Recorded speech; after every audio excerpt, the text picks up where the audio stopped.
বন্ধুরা, পাহাড়ের চূড়ায় একটি ঈগল পাখি তার বাসায় কয়েকটি ডিম পাড়ল। কিছুদিন পর সে ভাবল বাচ্চা ফোটার আগেই খাবার জোগাড় করা দরকার। তাই সে গেল খাবার খুঁজতে, কিন্তু ফিরতে একটু দেরি হয়ে গেল। বাসায় ফিরে ঈগল দেখে একটি ক্যাঙারু তার ডিম খেতে বসেছে।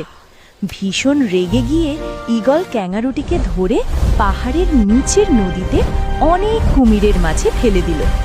এরপর বাসায় ফিরে ঈগল দেখে ক্যাঙারুর দুটি ছোট বাচ্চা কাঁদছে।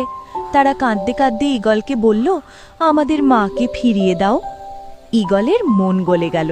সে সঙ্গে সঙ্গে উড়ে গিয়ে কুমিরদের মাঝ থেকে ক্যাঙারুটিকে বাঁচিয়ে তার বাচ্চাদের কাছে ফিরিয়ে দিল। তবুও ক্যাঙারু কাঁদতে লাগলো, কারণ কেউই ঈগলের জন্য একটি লাইক আর সাবস্ক্রাইব দিল না। বন্ধুরা, পাহাড়ের চূড়ায় একটি ঈগল পাখি তার বাসায় কয়েকটি ডিম পাড়ল। কিছুদিন পর সে ভাবল বাচ্চা ফোটার আগেই খাবার জোগাড় করা দরকার। তাই সে গেল খাবার খুঁজতে, কিন্তু ফিরতে একটু দেরি হয়ে গেল। বাসায় ফিরে ঈগল দেখে একটি ক্যাঙারু তার ডিম খেতে বসেছে। ভীষণ রেগে গিয়ে ঈগল ক্যাঙারুটিকে ধরে পাহাড়ের নিচের নদীতে অনেক কুমিরের মাঝে ফেলে দিল। এরপর বাসায় ফিরে ঈগল দেখে ক্যাঙারুর দুটি ছোট বাচ্চা কাঁদছে।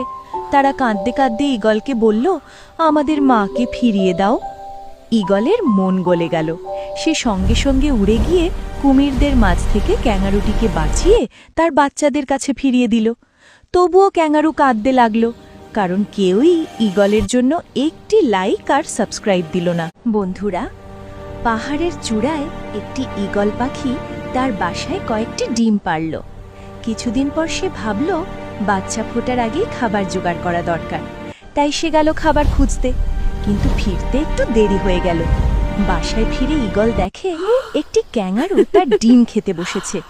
ভীষণ রেগে গিয়ে ঈগল ক্যাঙারুটিকে ধরে পাহাড়ের নিচের নদীতে অনেক কুমিরের মাঝে ফেলে দিল। এরপর বাসায় ফিরে ঈগল দেখে ক্যাঙারুর দুটি ছোট বাচ্চা কাঁদছে। তারা কাঁদতে কাঁদতে ঈগলকে বলল, আমাদের মাকে ফিরিয়ে দাও। ঈগলের মন গলে গেল। সে সঙ্গে সঙ্গে উড়ে গিয়ে কুমিরদের মাঝ থেকে ক্যাঙারুটিকে বাঁচিয়ে তার বাচ্চাদের কাছে ফিরিয়ে দিল। তবুও ক্যাঙারু কাঁদতে লাগলো, কারণ কেউই ঈগলের জন্য একটি লাইক আর সাবস্ক্রাইব দিল না।